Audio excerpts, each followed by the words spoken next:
180 litre पानी से भर देना अपने। 180 लीटर पानी से भर देना आपने इसको। उसके बाद आपने ना आराम से बोलना, आपने आराम से। गोबर को ना अपने ऐसे थोड़ा सा पतला करके इसमें डाल देना पूरे को। गोबर कितना डालेंगे? 1 ड्रम में। 1 ड्रम में होगा आपका 10 किलो। 10 किलो होगा तो उसको 200 लीटर में कितना पड़ेगा? ड्रम में 10 किलो गोबर पड़ेगा और 10 लीटर उसमें गौमूत्र पड़ेगा। 10 लीटर गौमूत्र एक, हाँ 200 लीटर के ड्रम में 10 है ना, किलो गोबर और 10 लीटर गौमूत्र 180 लीटर पानी। और इसमें फिर आपको पड़ेगा 1 किलो बेसन, 1 किलो गुड़। बेसन की जगह आप यूज कर सकते हैं, घर में खराब दालें होती है, कीड़ा लग गया होता, उनको पीस के उसको यूज कर सकते हैं। और गुड़ की जगह यूज कर सकते हैं आपके कोई सड़े फल हो, सेब साब के, जापानी फल हो, उसको सीजन टाइम में जब आता है ना आपका। पर याद रखना कि उसपे कोई इन्फेक्शन नहीं होना चाहिए ना, उसमें कोई बीमारी नहीं लगी होनी चाहिए। गुड़ ही ठीक मतलब वो कर सकते हैं आप उसकी जगह, उसका सब्स्टिट्यूट। अच्छा, और अगर आप सेब भी यूज कर रहे हैं तो उसके बीज निकाल के यूज करें। अच्छा, उसके बाद आपने इसमें क्या करना है, जब आप ये डाल दोगे इसमें ना बेसन वगैरह, गुड़ वगैरह, गुड़ चाशनी बना के कैसे ही डाल देंगे, घुल जाता है। अगर आप ना पहले से गर्म पानी में घोल दो, बढ़िया है उसको ना, वो अच्छा है। अच्छा है। घुल तो आपका ऐसे भी जाएगा, आपका फिर टाइम लगता है थोड़ा डले घुलने का ना जी। अच्छा, बेसन कितना बोला आपने एक ड्रम में? 1 किलो। 1 किलो। गुड़ कितना? किलो। गुड़ भी 1 किलो। और मिट्टी जी, मिट्टी डाले अपने जंगल की मिट्टी, जहाँ पे अपने कभी केमिकल स्प्रे नहीं किया हो। अच्छा, उसका मेन मकसद ये है कि हमारे जो पूर्वजी कीटाणु होंगे अभी उसमें प्रेजेंट होंगे, उनकी मात्रा बढ़ानी है हमने। ठीक है, तो इसमें हर एक चीज जो हमने डाली ना उसका अपना अपना महत्व है। मिट्टी कितनी डालनी चाहिए? मिट्टी डालो आप आधा से 1 किलो डाल दो, कोई दिक्कत नहीं उसमें।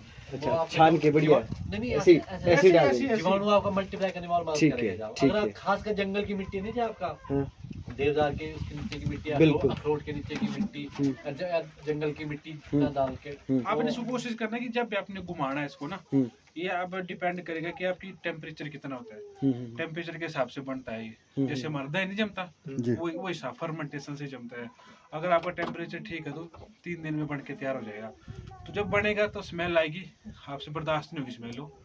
और दूसरा इसमें झाग हो जाएंगे, जैसे दही का बर्तन है तो हमारा वो दही बाहर आ जाता है, वैसे होगा। और जब बन के तैयार हो जाएगा तो अपने हफ्ते से 10 दिन के अंदर अंदर आपके बगीचे पड़ना चाहिए। जैसे कि 20 लीटर की बाल्टी है, इसको अपने 40 कर देना। जैसे 200 लीटर का ड्रम होगा उसको अपने 400 कर देना। और बड़े पौधों में 10 से 15 लीटर और छोटे पौधों में 5 से 7 लीटर। एक अब ज्यादा भी डाल से कोई नुकसान नहीं है, इसका नुकसान कोई नहीं है। पर प्रॉब्लम ये है कि अपने डालना तो उसके ऊपर मल्चिंग होनी चाहिए। मल्चिंग जरूरी है। प्रॉब्लम ये है कि केंचुआ उसमें तभी काम करेगा अगर ऊपर तौलिए में आपका अंधेरा होगा। केंचुआ करेगा अंधेरे में काम, जहाँ पे लाइट होगी वहाँ पे केंचुआ नहीं। केंचुआ खुद तैयार हो जाएगा कैसे? केंचो नीचे है जी, हमारा केंचुआ नीचे है जी, आपका केंचो कहीं नहीं गिरा हुआ। अच्छा, केंचुआ घुसा हुआ जी आपका, वो 10-15 फुट नीचे है, वो आराम से बैठा हुआ। जैसे हम इसको डालेंगे जीवामृत डालेंगे तुरंत तो केंचुआ खुशबू में स्मेल से ऊपर आएगा। जीवामृत के आपको जरूरत तभी मिलेगी, आपका जीवामृत आपके हर महीने आपके बीच में पड़ना चाहिए। आपके ऐसे नहीं आपने साल में एक बार डाला, आप हर महीने डालना चाहिए एक हर बार। महीने। तो ये बात तब उसमें जाके, क्योंकि एक बार केंचुआ आना स्टार्ट हो गया ना जी आपका, फिर आप एक बार केंचुआ आ गया आपका, फिर आप कर सकते हैं, फिर 2-3 महीने के बाद डालते रहो आपका। पहले स्टार्टिंग में तो आपको हर महीने डालना पड़ेगा। जब तक आपका केंचुआ आपके तौलिए में नहीं आता तब तक आप जीवामृत का प्रयोग करते कंटिन्यू रहे। डालते रहो आपका। एक बार केंचुआ आना स्टार्ट हो गया आपका, फिर आप उसको हर 2 महीने या 1.5 महीने में आप फिर डाल सकते हो, फिर आप कम कर सकते हो उसको। इसमें ऐसा करना, जब आप इसको घुमाना है ना, इसको जैसे घड़ी नहीं चलती हमारी, घड़ी की सुई में घुमाना है। इसका मेन मकसद ये है कि इसमें जो गैसेज भी बनती होती है, जब ये बन रहा होता है गैस होती है इसमें, वो बाहर आ जाए और ऑक्सीजन हमारी अंदर जाए। और इसको सीधी धूप में नहीं रखना है, आपने छांव में रखना है इसको, और जूट की बोरी से ढकना ताकि एरिएशन बनी रहे। और इसका एक मेन है कि जब आपने इसको डालना है ना, वो है कि अब इसको नालियों में डालना है। एक बार आपने नाली बना दी तो लेके उसके बाद अपने पत्ते उसको ढक दिया, तो दूसरी बार जब डालना है इसको तो ऊपर से डाल देना, अपने उठाने की जरूरत नहीं, उसको ऊपर से डालते रहना उसको। तो इससे क्या होगा कि मेन है कि जो हमारी मिट्टी होगी ना, वो हमारी अच्छी दुरुस्त हो जाएगी मिट्टी। ठीक है, और मिट्टी का पीएच हमारा बराबर हो जाएगा। अच्छा, पौधे में लगभग कितना, अगर वो तो एज के हिसाब से, 1 बड़ा से पौधा 5 10 से 15 साल का पौधा नहीं जी आपका, तो 4 से 5 लीटर मिल जाएगा। 5 साल से ऊपर का पौधा है, उसका 10 डाल दो, 15 डाल दो, 20 डाल दो, फिर वो पिट बन जाता है आपका। बन के जितना बना सकते, जितना डाल सकते आप, जितने पास आपका मात्रा है। आप 1 साल के पौधे में 10 लीटर डाल दोगे ना जी, तब भी कोई फर्क नहीं पड़ेगा जी। गोबर और गोश्त तो है जी आपका, पानी से नुकसान कुछ नहीं इसका। लेकिन है कि 1 से 5 साल के पौधे में 5-1 लीटर, 5 साल से पौधे के ऊपर 10-15 लीटर, आप जितना आप बना सकते हो।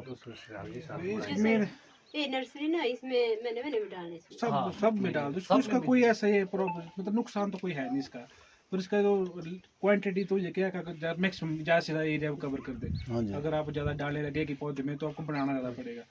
तो इससे क्या होगा आपकी जो, हाँ जी, मल्चिंग जरूरी है। मल्चिंग के बिना नहीं करना पर घास वगैरह क्योंकि आप डाल- आएगा धूप लगेगी सारा उड़ जाएगा, कुछ नहीं रहेगा वहाँ पे। ढक देना है मतलब। क्योंकि आपने हमेशा देखा ना केंचो आपका अंधेरे में काम करता है जी। आपका जो आपके हमारे गोबर में भी तो केंचो होता है ना जी, वो कौन सा ऊपर होता है जी, वो जब निकालते तभी नीचे होता है जी आपका। वही आपका सिद्धांत इसमें भी होगा जी। मल्चिंग बड़ी जरूरी है जी इसमें। ठीक है। और इसमें क्या है कि जैसे कि हमारा पीएच ठीक हो जाएगा इससे ना, अगर हमारा पीएच ठीक है ना, तो जो हमारे के हम बोलते हैं कि हमारा नाइट्रोजन मिल रहा, फॉस्फोरस मिल रहा, ये फिक्स हो गया, वो फिक्स हो गया। अगर हम सॉइल टेस्टिंग कराने जाएंगे तो सारे इसमें अवेलेबल हो जाएंगे। बिल्कुल अच्छी बात ठीक है, सारे उसमें अवेलेबल होते हैं। जैसे कि आप देखना कि अब कुछ भी कोई भी न्यूट्रिएंट फॉस्फोरस हो गया, उसको टेस्ट करेंगे, वो मीडियम ही होता है हमेशा, और प्लांट को नहीं मिलता वो। नहीं मिलता बिल्कुल। वजह क्या है उसकी पीएच वजह है। बिल्कुल पीएच अनबैलेंस होता है ना, तो फिक्स हो जाता है वो। एग्जैक्टली। फिक्स हो गया वो, फिर आप उसमें आप टेस्टिंग कराई तो उसमें मिल जाएगा वो। क्योंकि टेस्टिंग में तो उसको केमिकल से ट्रीट करके फॉस्फोरस रिलीज हो जाता है वहाँ पे। ठीक है, तो ये प्रॉब्लम होती है, फिक्सिंग की प्रॉब्लम हो जाती है जब तक हमारा पीएच बराबर नहीं है। तो हम सोचते हैं कि मैं ये खाद डालूंगा, वो खाद डालूंगा, मेरा न्यूट्रिएंट मिल जाएगा। कुछ नहीं होना उससे। अगर पीएच आपका गड़बड़ है, आप डालते रहो खाद, कुछ भी कर दो, खाद डालते रहो, कुछ नहीं होना उससे। ठीक है। और दूसरा हम बोलते हैं खेती के लिए मैं ये वैरायटी लगाऊंगा, वो वैरायटी लगाऊंगा, कुछ नहीं होना उससे। जब तक आपका टेम्परेचर नहीं मिलता, आपको कोई फ्लावरिंग नहीं होनी, कोई फ्रूट नहीं लगना। आपको टेम्परेचर चाहिए होता है। और कोई बीमारी आपकी पीक पे चली हुई है, अल्टरनेटिव ब्लाइट है, आप सोचते हैं कि मैंने ये केमिकल करना तो इससे बायर कंपनी किसी को लेना, उससे भी मैक्सिमम कंट्रोल नहीं होता। जब तक उसका टेम्परेचर है बीमारी का उसके फेवरेबल है, टेम्परेचर है, ह्यूमिडिटी है, मॉइस्चर है, तब तक वो कंट्रोल नहीं होती। अगर टेम्परेचर थोड़ा अप डाउन होता है तब वो कंट्रोल करते हैं। जैसे कि आपने सुना ना 1.5-2 साल पहले टिड्डों का अटैक हुआ था। बिल्कुल। ठीक है, कुछ नहीं हुआ, 15-20 दिन कोई कुछ नहीं, कोई रोक नहीं सका उनको, क्योंकि उनका टेम्परेचर उनके हिसाब से था। बिल्कुल। जब टेम्परेचर उनके अनफेवरेबल गया तो खुद कंट्रोल हो गया। तो ये है कि हमें अपने टेम्परेचर को बचाना है, क्योंकि जो सेब के लिए तो टेम्परेचर बड़ा जरूरी है। क्योंकि आपका टेम्परेचर है जो अलग अलग इसमें अल्टीट्यूड में डिवाइड करता है, वहाँ पे अलग अलग वैरायटियाँ लगती है। बिल्कुल। अगर आपका टेम्परेचर गड़बड़ हो गया तो कोई वैरायटी नहीं, कोई फ्लावरिंग नहीं होनी, कोई फ्रूट नहीं लगाना। बिल्कुल। ये प्रॉब्लम है, इस चीज़ को अपने रखना ध्यान ना, और कोशिश करना कि मिट्टी को थोड़ा ही करें। क्योंकि आप तने से ऊपर तो बड़ा कुछ करते हैं, हम नई वैरायटी लगा रहे हैं, नई मिट्टी पर ध्यान कोई नहीं हमारा। तने से नीचे क्या कर रहे हैं, कुछ नहीं कर रहे हैं। क्योंकि मिट्टी पे जी हमारा ध्यान ही नहीं, हमारा सब फोलियर पे जी ऊपर। और एक बार याद रखना, दुनिया फोलियर की बीमारी तो आप कंट्रोल कर देंगे, छोड़ो पर ये अपने हाई ग्रेड से इंसेक्टिसाइड कंट्रोल कर देंगे, चलो स्प्रे मार दी, कैसे करते कंट्रोल कर दिया। पर अगर मिट्टी में फैल गई ना तो फिर उसके बड़े गंदे रिजल्ट होते हैं, उसमें नहीं कर सकते कंट्रोल। आपको क्या पता कि बीमारी कहाँ तक पहुंच गई है। ऊपर देख सकते हैं हम, यार बीमारी यहाँ तक पहुंच गई है, यहाँ पे कंट्रोल कर सकते हैं हम, पर नीचे नहीं हम देख सकते।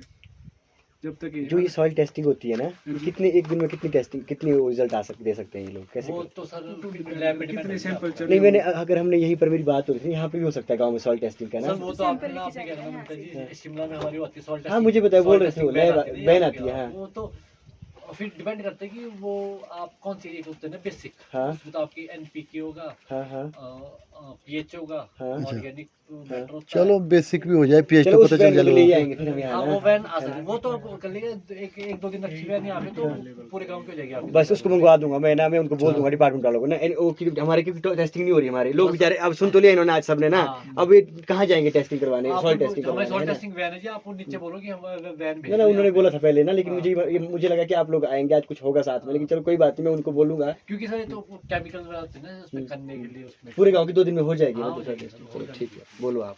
और इस पैसा कि आपने सुना होना कि पहले पिछले साल मैंने स्प्रे की तो कीड़ा रुक गया था, इस साल वो स्प्रे की तो कीड़ा नहीं रुका। होता है ऐसा। अगर अब इस बार फिर से वो स्प्रे करेंगे तो अगले साल को अब कीड़ा और ज्यादा बढ़ जाएगा। ये देखो तो वो ये कि जब भी आपने स्प्रे होते हैं ना, शेड्यूल आता है उसमें अल्टरनेटिव लिखे होते हैं, ऑप्शन लिखे होते हैं, आपने केमिकल 3 केमिकल होते हैं। उसका रीजन ये होता है कि बार बार एक स्प्रे नहीं करनी है, हमने एक स्प्रे नहीं करनी है पूरे। जैसे कि मेरा तो कीड़ा मान लो ना, इसके 4 हिस्से है, ठीक है, 4 पार्ट है उसके, आँख, पंख, अंटेने और पैर। तो उसको स्प्रे होगा तो स्प्रे करेंगे, कोई ना कोई हिस्से को डैमेज करेगी वो। जैसे पूरी कर उसकी आंखों को डैमेज कर दिया उसने, अगर बार बार उसकी आंखों पे अटैक किया जाएगा तो उसकी आंखों में क्या होगा, कोई ना कोई ऐसे कुछ हो जाएगा, वो फर्क नहीं पड़ेगा उसको, कोई मॉडिफिकेशन हो जाएगी, कोई रेजिस्टेंस आ जाएगी।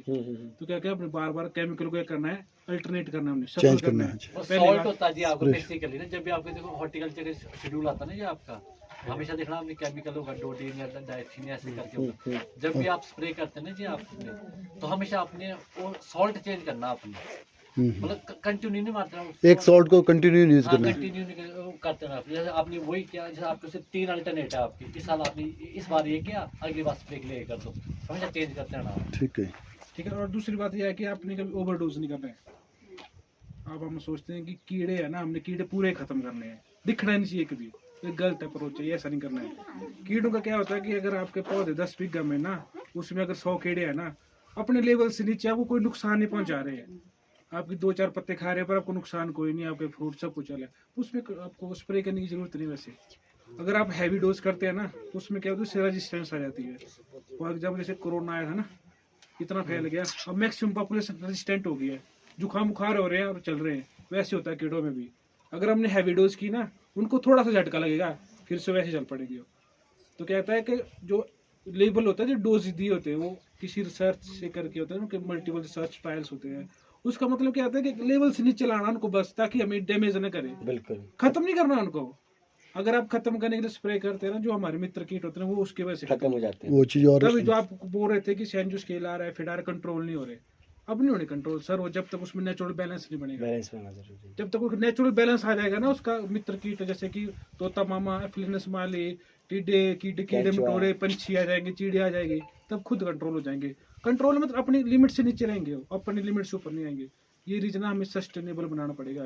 ये जंगलों में ना कोई बीमारी, सब कुछ होता है जंगलों में, बीमारियां भी होती हैं, अच्छे पेड़ पौधे भी होते खुद हैं, ही हो रहा है ठीक। जड़ी बूटियां भी होती है, जहरीले पौधे भी होते हैं, वो अपना वो मेंटेन बैलेंस बना हुआ है, पर हमने बैलेंस क्या कर दिया, खराब कर दिया। तो ये रीजन है उसका, जो कंट्रोल नहीं हो रहे, हम केमिकल स्प्रे कर रहे हैं, कुछ कर रहे हैं, हमारी सस्टेनेबिलिटी बिगड़ गई है। अगर हम ऐसे करते रहे तो आगे को बड़े गंदे रिजल्ट हो जाएंगे इसके। तो ये इसको आपने करना, इसके और बनाना कुछ तनाले बताते हैं आपको, तनाले कैसे बनेंगे। सर जी